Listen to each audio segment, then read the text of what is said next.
ஏன் நாடாளுமன்றம் என்ன? இந்திய நாட்டில் இருக்கிற 120 கோடி மக்களுக்குமே மாண்பு மிக்கது நாடாளுமன்றம். அந்த நாடாளுமன்றத்திலேயே நாடாளுமன்ற உறுப்பினர்கள் பேரவைத் தலைவர் சூழ்ந்து கோஷமிடுவதற்கு பேசுவதற்கு வாய்ப்பு இருக்கு.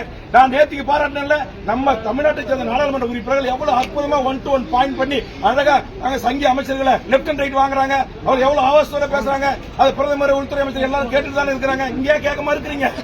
ஏன் கோவம் வருது? என்ன மரபு இல்லையா? அதிமுக உள்ள வந்து மேல உட்காரலாங்க. வெளிநடப்பு செல்ல அவங்களதான் வெளிநடப்பு செஞ்சாங்க. வெளியேற்றல தகராறு பண்ணும்போது வெளியேற்றுவாங்க. பல முறை இருக்கு.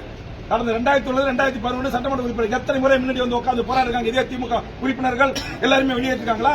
பேரவைத் தலைவர் முன்பாக போய் ஒரு கவனத்தை ஈர்ப்பதற்கு ஒரு முழு எனக்கு வாய்ப்பு கொடுக்கப்படல, எனக்கு கொடுங்க, என் கருத்தை முழுசா பதிவு செய்ய விடுங்க சொல்ற கேட்க எனக்கு உரிமை இருக்கு. பேரவைத் தலைவர் என்ன நாங்க பேரவைத் தலைவர் தகராறு செஞ்சானே இல்ல அமைச்சர்கிட்ட தகராறு செஞ்ச எனக்கான வாய்ப்பு கொடுங்க. என்னுடைய பேரை சொல்லி உதயகுமார் சொல்றாரு. என்ன சொல்றாரு? வேல்முருகன் 10 ஆண்டு காலம் அதிமுக ஆட்சியில் தமிழ் வழிபட்டவருக்கு வேலை இல்லைன்னு சொல்லிட்டாரு. தவறான தகவல். வேல்முருகன் பேச்சு அவை குறிப்பிடம் நீக்குங்க அப்படின்றார். ஒட்டுமொத்தமா அதிமுக உறுப்பினர் எழுந்து என் பேரை சொல்லி என்னை கண்டிக்கிறாங்க. அப்ப நான் தன்னிலவர்களுக்கு சொல்லணுமா இல்லையா? எனக்கு மைக் கொடுக்கணுமா இல்லையா? அப்ப நான் கேட்கும்போது இவங்க என்னை பார்த்து உரிமையில பேசுவதற்கு யார் அதிகாரம் கொடுத்தா? சேகர்பாபு அமைச்சருக்கு. ஆக சேகர்பாபு சொன்ன அந்த வார்த்தையை அப்படியே உள்வாங்கி மாண்புமிகு முதலமைச்சர் சட்டப்பேரவையில் எதிரொலித்தது, பேரவைத் தலைவருக்கு வேண்டுகோள் வைத்தது எனக்கு ஏற்புடையதல்ல. அது வருத்தம் அளிக்கக்கூடிய செய்தி. தனியார் பள்ளிக்கூடங்கள்ல அந்தந்த மாநில மொழிகளை படிக்கணும், தெலுங்கானால கொண்டு வராங்க, தமிழகத்தில் கொண்டு வரணும். நீங்க வலியுறுத்தி பேசுறேன். அதை வலியுறுத்துறீங்க. ஆனா அதை ஏற்க மறுக்கிறாங்க, உங்களை கேட்கவும் மறுக்கிறாங்க. தனியார் பள்ளிக்கூடங்களை ஆளக்கூடிய ஆட்சியினர் நடத்துறாங்க அப்படின்றதுனால என்ன கோபத்தினுடைய வெளிப்பாடு என்ன? நான் கேட்கிறேன். நான் சொல்றேன், தெலுங்கானா அரசாணை செல்லே காட்டுறேன்.